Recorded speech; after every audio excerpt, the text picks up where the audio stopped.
ئەنکاتتان باش ئازیزەکانم، هیوادارم باش و لەش ساغ بن. ئەم وانەیە تایبەتە بە هەڵەبجەی شەهید کە یەکێکە لە شارەکانی کوردستان و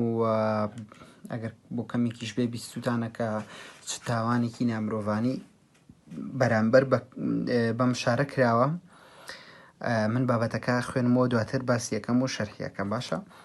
ئێوەش بەباشی لەگەڵ مابن و گوێ لێ بگرن. هەڵەبجەی شەهید. هەڵەبجە پارێزگایەکی گەورەیە دەکەوێتە باشووری ڕۆژهەڵاتی شاری سلێمانی و تەنها 16 کیلۆمەتری لە سنووری ئێرانەوە دوورە و لە دەشتایی شارەزووردایە. لە باکوورەوە چیاکانی هەورامان و لە باشوورەوە باڵامبۆ و لە ڕۆژهەڵاتەوە شنروێ و لە ڕۆژاواشەوە دەشتی شارەزوور دەورەیان داوە. ناحیەکانی سیروان، خورماڵ، لوبیارە سەر بەو قەزایان. گەڕەکە بەناوبانگەکانی هەڵەبجە بریتین لە پاشا، پیر محەممەد، کانی عاشقان، جوولەکان، سەرا، کانی قوڵکە، شەهیدان، مامۆستایان، شێخ اسماعیل و هەتا دوای. هەڵەبجە هەمیشە مەڵبەندی ئەدەب و ڕۆشنبیری بۆ چەندین شاعیر و نووسەری وەک مەولەوی، نالی، تاربەک، ئەحمەد موختار جاف گۆرانی لێبووە. هەنێک لەم شاعیرانە غەڵەتن دوایی ئەمەوە سەری. هەروەها مەڵبەندی کوردپەروەری و شۆڕشە یەک لە دوای یەکەکانی کوردستان بووە. سروشتی هەڵەبجە زۆر جوانە و پڕە لە باخ و باخچە و دارستان و کانی و کەم بەهار هەیە لە جوانی و قەشەنگی و ڕەنگینی و هێمنی بگاتە بەهاری هەڵەبجە. ئەگەر هەڵەبجەیەک خاوەن ئەم مێژوە بێت ئەوەندە ڕۆشنبیر و کوردپەروەری تێدا بێت و بەم جۆرە جوان و قەشەنگ بێت، بێگومان دەبێت باجی ئەمانە و ئەو هەموو کارە سات و مەرگە سادانەی کوردستانی دابێت. هەڵەبجە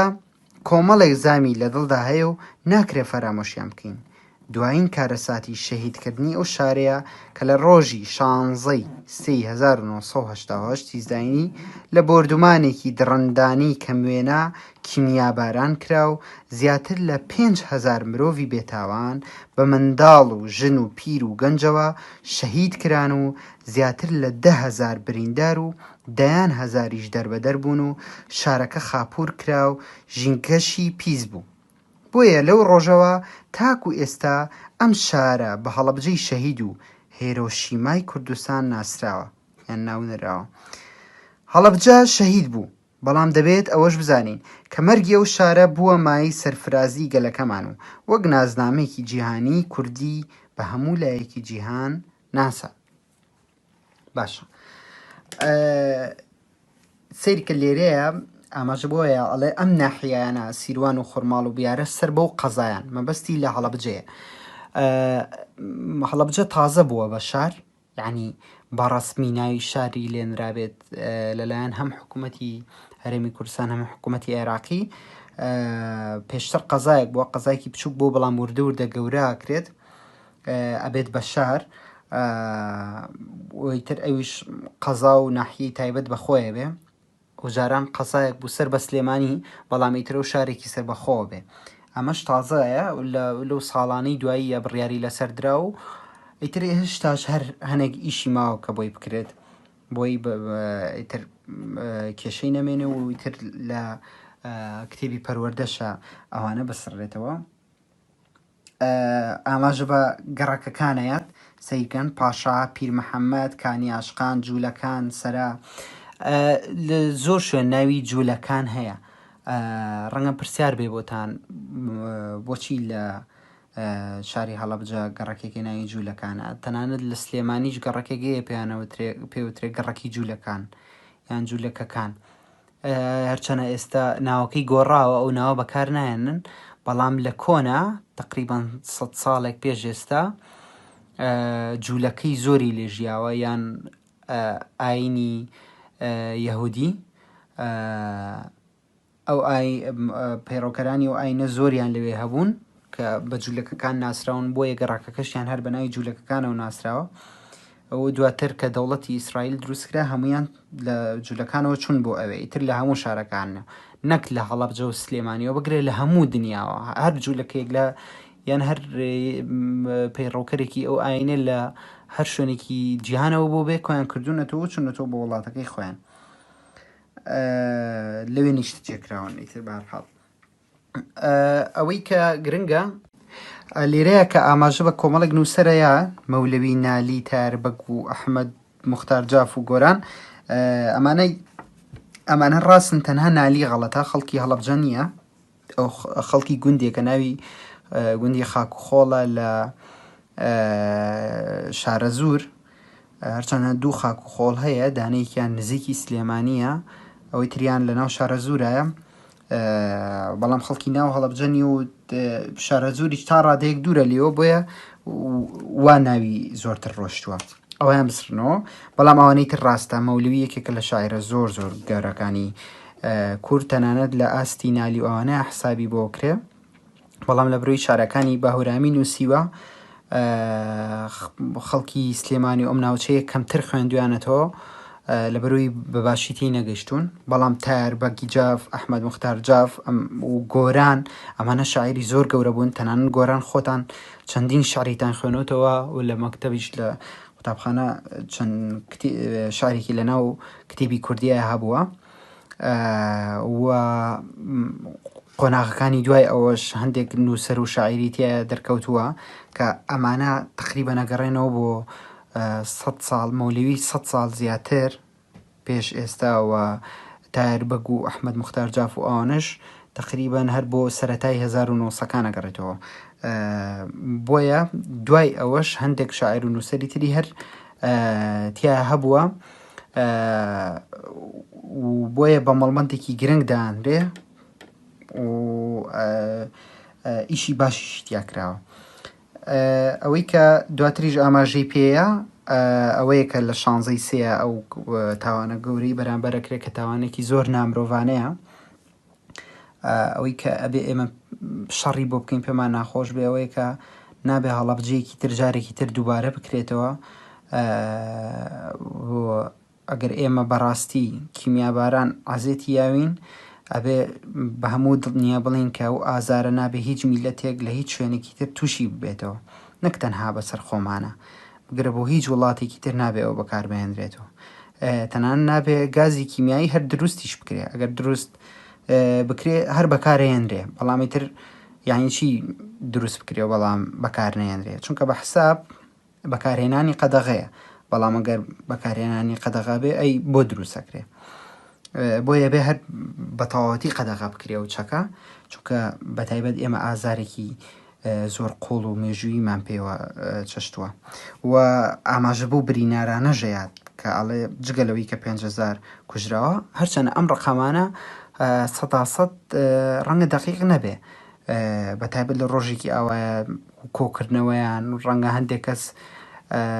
مردبن نەشزانرابن بەڵام ئەوەی کە ئەوترێ بەگشتیە ینی بەگشتی نزیکی 5,000 کەسە بێ بۆی ئاساییە ئێوەش ئاوە سەیری مەکەن کەم ڕقەمە 100% وەکو خۆیەتی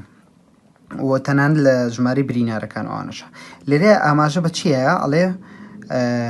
لەو ڕۆژەوە تاکو ئێستا ئەم شارە بە هەڵەبجەی شەهید و هێرۆشیمای کوردستان ناسراوە بۆم بەس ناوی هێرۆشیما هێنە هێرۆشیما شارێکە لە یابان کە لە جەنگی جیهانی دووەم 1945 وڵاتی ئەمریکا بۆمبێکی زۆر گەورە و خراپتر لەوەی هەڵەبجەی نابە شاری هێرۆشیماوە کە 75,000 کەسی کوشت کاوەش تاوانێکی زۆر گەورەیە دژ بە مرۆڤایەتی ئەو بۆمبەی لەوێ بەکارهێنرا زۆر لەوەی هەڵەبجەش خراپتر بوو 75,000 کەس یعنی زۆر زۆر ژمارەیەکی زۆر زۆر زیاترە لەوەی هەڵەبجە بۆ ئەوێش شارێکی گەورەتر بۆ لە هەڵەبجە بێگومان چۆن ئێمە ئازارێکی زۆر بە ئەنفال و بە هەڵەبجەوە خۆین یابانیەکانیش ئەوانیش ئەو کارەساتەیان هەیە جگە لە هێرۆشیما شارێکی تریشیان هەیە ناوی ناکازاکیە ئەویش دیسانەوە هەر بۆمبێکی تری وەکو هێرۆشیمای پێوەندرا ئەویش 75,000 کەسی تیا کوژرا و دوو ڕووداوی زۆر گەورەی ناخۆشن کە ئەویش هەر لە 1945 سێ ڕۆژ دوای هێرۆشیما بوو بۆی ئەم ڕووداوانە ئەبینین جار دووبارە بنەوە ئیتر لە هەر جاری لە وڵاتێکە ئێمە گەرمانەوەی دژی ئەمە بین ئەبێت دژی هەر هەمووی بین لە هەر وڵاتێکا بێ نابێ بەس دژی بەکارێنانی ئەم چەکە بین بۆ خۆمان بۆ نمونەگەر کورد ئەم چەکەی هەبێت ئەبێ ئەمە دژی ئەو بین کە کوردیش نابێ بەکاری بێنێ چونکە خۆمان نەزانین چ ئازارێکی ناخۆش و گەوری پێوەیە. باشە جگەلەوە لەم بابەتە ئاماژە بە سروشتی جوانی هەڵەبجایە زۆر جار شاخ و دەشتوکی و ئەوانە جوانیکی تایبەت دەبەخشن بەو شارانی کە ئەو خەڵکانی کە لەو شارانی دەوروبەریاژین هەڵەبجەش کۆمەڵێک شاخ و کیوی لە نزیکەوە هەیە کە لێرە ئاماژەیان پێەیە شاخی باڵام بۆ شنروێ و لە ڕۆژاواشیەوە شارە زۆر هەیە ڕەنگە خۆتان بۆ سەیرانیش چوو بن بۆ ئەوانەیان هەندێکتان ئەگەر خەڵکی هەڵەبجە بن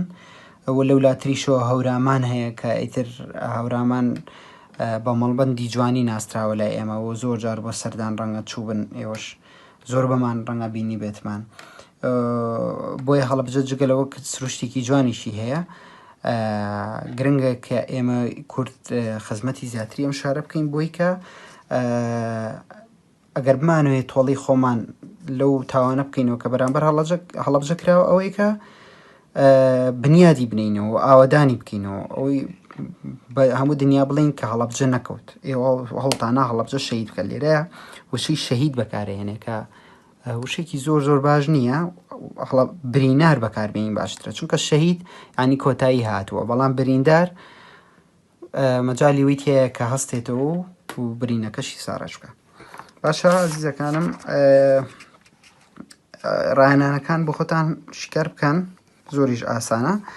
لێرەیە لە قوتابی خۆشەویست لە ساڵی 1970 زینی بێژگە لە هەڵەبجە شوێنێکی دیکەی کوردستان کیمیاباران کرا ناوی هەندێک لەو شوێنانە بنووسە ئەگەر پێویست بوو بە مۆسا یارمەتیت بە ئەمە گەر لە قوتابخانە بووینە بە چالاکی یەکمان کرد بەڵام ئێستش ئەگەر ئێوە توانن کۆی بکەنەوە بێگومان زۆر گرنگە ئێوە بزانن کە تەنها هەڵەبجە کیمیاباران نەکراوە بەڵام ئەوەیە هەڵەبجە وەکو شارێکی گەورە کیمیاباران کراوە گینە ئێمە زۆر گوندی ترمان هەیە من ناوی یەک دوو گوندی ترتان بۆ نووسم بەڵام ئیتر ئێبێ خۆتان بە دوایوانی ترا بڕۆن گوندی گۆبتەپە و سێوسێنان و ئیتر کۆمەڵێک گوندی تریشان کە ئەوانیش کیمیاباران کراون و ئەوانیش چەندها کەسیانتیا کوژراوە بەڵام لەبەرەوەی گوند بووە بچووکتر بووە ناوی کەمتر ڕۆژ بووە کە ئیتر هیچ فەرقی نییە لەگەڵ هەڵەبجەیە یەک کەسیش کوژرا بێت هەر خراپە ئێمە وەکووتمان دژی گازەکەین دژی ئەو چەکەین کە بەکارهێنرێ ئەم چالاکیانە هەمووی شیکار بکەن و ڕاهێنانەکانیش بە هیوان بەباشی تێگەیشت بن بابەتەکەمان ئاسانە و خۆرز نییە و ئێرەش هەتا ئێرە بینووسنەوە باشە سپاس بۆ گوێگرتنتان هیوام سوودی هەبێ.